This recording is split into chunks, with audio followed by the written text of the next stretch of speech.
Mother's day. Happy mother's day. எல்லாருக்கும் சொல்லிடு happy mother's day. Geethika ஸ்கூல்ல இருந்து இது சீடு போட்டு வளர்த்து கொண்டு வந்திருக்காங்க. ஆனா கொஞ்சம் சேடா இருக்காங்க கீதிகா. ஏன் கீதிகா? ஏன்னா இது செத்து போன மாதிரி. இது கொஞ்சம் இப்படி மடங்கிருச்சான். பட் இப்போ நம்ம வந்து இது மண்ணு போட்டு வச்சிடலாம். என்ன கீதிகாம்மா? ஓகே. வாங்க உள்ள போய் மண்ணு போட்டு வைக்கலாமா? கீதிகாவோட மதர்ஸ் டே கிஃப்ட் எப்படி இருக்குன்னு சொல்லுங்க. ஸ்கூல்ல எல்லா குழந்தைங்களையும் சீடு போட்டு வளர்க்க வச்சு அவங்க அம்மா கொடுத்து விட்டுருக்காங்க. பூச்சியெல்லாம் இருக்கா? பூச்சியெல்லாம் போட்டு வளர்த்தீங்க? இது இப்போ நான் இங்க ஒரு போக பார்த்தேன். அப்படியா? சரி ஓகே வாங்க உள்ள போய் அது வந்து ஒரு வேற இதுக்கு மாத்தலாம் பாட்டுக்கு. ஊத்துங்க, தண்ணி ஊத்திக்கங்க. அதுல பாத்தீங்கன்னா நாங்க வேற பாட்டுல மாத்தி வேற மண்ணெல்லாம் போட்டோம். ஏண்டா பார்க்கலாம். போதும்டா, வெளியில கொண்டு போய் வச்சிடலாமா? இங்க வைக்கிறீங்களா? அங்க வச்சிருங்க. அந்த அந்த அந்த அங்கனுக்குள்ளே வச்சிருங்க. மேல வச்சா ஏதாவது இது குருவி என்ன தட்டி விட்டுற போதுடா.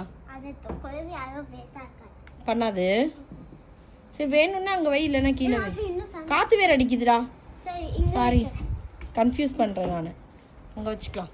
ஸோ இங்கே பார்த்தீங்கன்னா நாங்கள் வந்து மிளகா செடியும் அப்புறம் இது இப்போ பாப்பா கொண்டு வந்த செடி, இதில் வந்து சங்குப்பூ வச்சுருக்கோம். சீடு போட்டிருக்கோம், முளைக்குமான்னு தெரியல. அப்புறம் இது வந்து கனகாம்பர செடி, அப்புறம் இது வந்து கத்திரிக்காய் செடி, இது முருங்கைக்கீரை செடி, கருவேப்பிலை. பட் இதில் ஒன்று பெரிய இது இருந்துச்சு, எங்கடா காணோம். பெரிய கருவேப்பிலை இருந்துச்சு. அது வந்து போன சம்மரில் வெட்டி விட்டதில் அது வரவே இல்லை. இதோ இங்கே இருக்கு பாருங்க, பெரிய தண்டு சூப்பராக வளர்ந்துருந்துச்சு. அது வரல. இதான் இப்போதைக்கு நாங்கள் வச்சுருக்கோம். வளர் நிறைய பேபிஸ் வளர்ந்து இப்படி இருக்கு. Mini size. ஆமா, கியூட்டா இருக்குல்ல. ஓகே சரி பாய் சொல்லிருங்க.